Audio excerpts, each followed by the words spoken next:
मेरा नाम राघव है।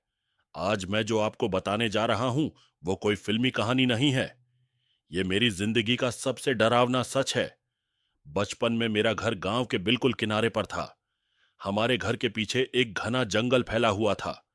माँ हमेशा समझाती थी, राघव, कभी अंधेरा होने के बाद जंगल में मत जाना, वहां अच्छी आत्माएं नहीं रहती। पर बचपन में किसे समझ आती है ये बातें।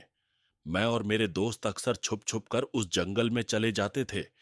वहां की ठंडी हवा, अजीब सी खामोशी और कभी कभी दूर से सुनाई देने वाली रहस्यमयी आवाजें हमें डर के साथ साथ एक अजीब रोमांच भी देती थीं। लेकिन एक रात वही जंगल मेरी जिंदगी को हमेशा के लिए बदल गया। पहली मुलाकात में देर रात गांव से घर लौट रहा था। चांद पूरा था, पर जंगल के अंदर अंधेरा ऐसा था कि हाथ को हाथ नहीं सूझे। रास्ता सुनसान था। मैंने कदम तेज कर दिए, तभी अचानक मुझे लगा कि कोई मेरा नाम पुकार रहा है। राघव! मैं रुक गया। मेरी सांसें तेज हो गईं।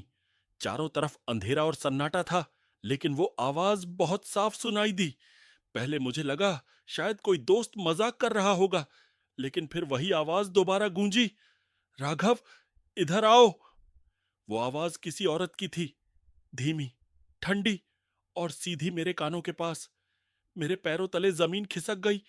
मैं भागने ही वाला था कि तभी किसी ने पीछे से मेरा हाथ पकड़ लिया। वो स्पर्श बर्फ जैसा ठंडा था। मैंने कांपते हुए पीछे मुड़कर देखा, और जो देखा आज भी मेरी नींदें उड़ा देता है। मेरे पीछे एक औरत खड़ी थी। उसके लंबे बिखरे हुए बाल जमीन तक गिर रहे थे। उसका चेहरा आधा सड़ा हुआ था, जैसे किसी ने आग में झोंक दिया हो। उसकी आंखें बिल्कुल लाल, खून जैसी चमक रही थी। उसकी मुस्कान, ओह भगवान! वो मुस्कान इंसानी नहीं थी। उसने धीरे से कहा, भाग क्यों रहे हो राघव? मेरे साथ चलो। मैं जोर से चिल्लाया और वहीं बेहोश हो गया। जब आंख खुली तो मैं अपने बिस्तर पर था। माँ पिता मेरे पास बैठे थे। उन्होंने कहा कि मैं जंगल में गिर पड़ा था और कुछ लोग मुझे घर ले आए। लेकिन मैं जानता था, मैंने उसे देखा था। वो औरत, वो आत्मा जो मेरा नाम लेकर मुझे अपने साथ बुला रही थी। उस रात के बाद मेरी जिंदगी कभी वैसी नहीं रही। धीरे धीरे मैंने महसूस करना शुरू किया कि वो औरत मेरे पीछे लगी हुई है।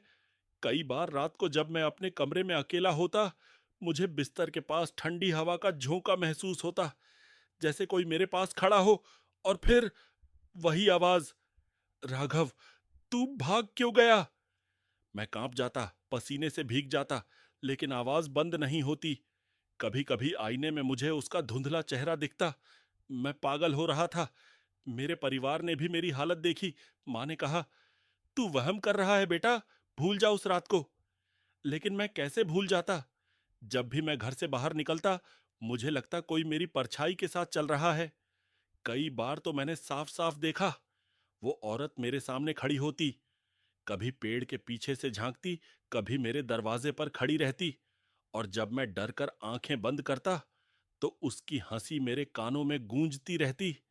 आज तक पीछा कर रही है दोस्तों। आज इतने साल बीत गए हैं। मैं शहर आ गया हूं, गांव छोड़ चुका हूं, लेकिन वो औरत आज भी मेरे साथ है। रात को जब मैं लाइट बंद करता हूं, तो बिस्तर के पास वही ठंडी हवा महसूस होती है।